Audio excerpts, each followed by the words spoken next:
As we age, we hear a lot about our metabolism and how it slows down, and that's we can't do anything about it. What do we need to know about our metabolism, and how does it affect the body? Yeah, great question. And this is when someone turns 50, or let's say a lady comes to me and she's 40, and she'd say, okay, I don't know what I've done, but all of a sudden all the weight's just coming on.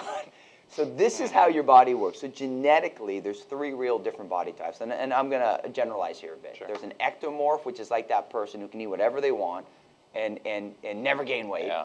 There's a mesomorph, which I am, where I can put on fat and I can put on muscle.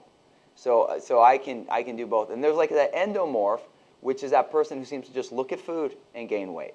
So genetically, that's who we are. Like, you're born, and it's internally called your set point. It's like that weight that that we all know, that we always can drop weight to that point and then we plateau.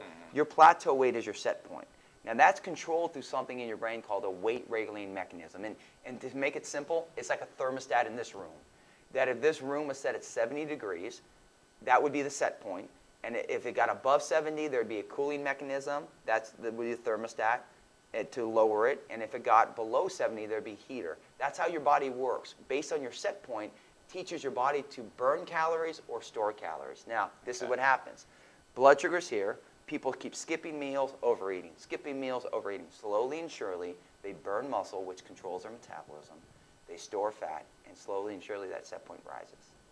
So they turn 30 and 40, and they're all, I'm getting softer. What happened? It's every choice you made from the moment that you were 2 and on. That's what affects someone's metabolism. Now, the next question is, how do I reprogram my metabolism? Simple. Start eating in 3, stop the progression, stop burning muscle, stop storing fat, and then once you stabilize your blood sugar and you start implementing the right exercise, you can lower your set point back down. So you can reverse the damage. Your way of thinking, I think, is not uncommon. There's a lot of people that talk about how we should be eating versus the way we are now. With all of the technology and information that we have, why is it taking so long for that to become accepted, and why are so many people and even physicians stuck in 30 years ago? Yeah, well, physicians, I do a lot of training. Like, I'll speak to new medical students at Emory Medical. The doctors are phenomenal. Their skill set as a physician is unbelievable. They're just not taught nutrition.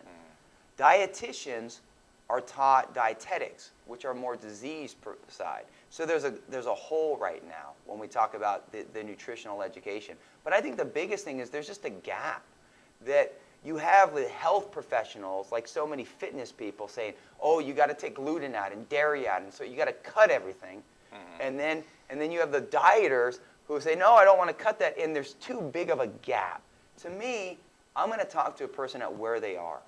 It's not like, if someone's eating 2 meals a day and they're eating fast food twice a day, I don't care if they have gluten, dairy, or soy. It's irrelevant. Let's get them eating in 3s first. Let's get them working how to make this a way of life. Then we'll pace them. It's a Japanese term called the Kaizen method, which is slow incremental changes. So the analogy I use in my book is, we look at driving from Los Angeles to New York. A big goal mindset is, I don't care how I'm going to get there. I'm just going to, I'm not going to sleep. I'm just going to drive. And you suffer the whole way. You get there. But it was such a miserable experience, you never want to go back. That's how people look at dieting and food. The Kaizen method, slow incremental, now imagine that same scenario. Map out your favorite stops along the way. Maybe it takes a day longer. Such an enjoyable experience.